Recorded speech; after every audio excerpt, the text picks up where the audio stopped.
Alright, this is the coupler or adapter that would go into the DeWalt circular saw, and on this end will be the 2.5 inches shop vac. Alright, goes like that, and then this is your hose.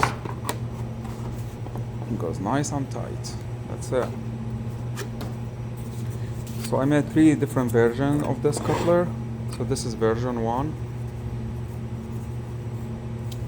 I modified the design a little bit to get rid of this overlap here, and you have this is version 2, and I added spectacular signs, low initials here, and this is version 3, which will hide the seam, and I put the spectacular signs in the middle here. Works pretty good.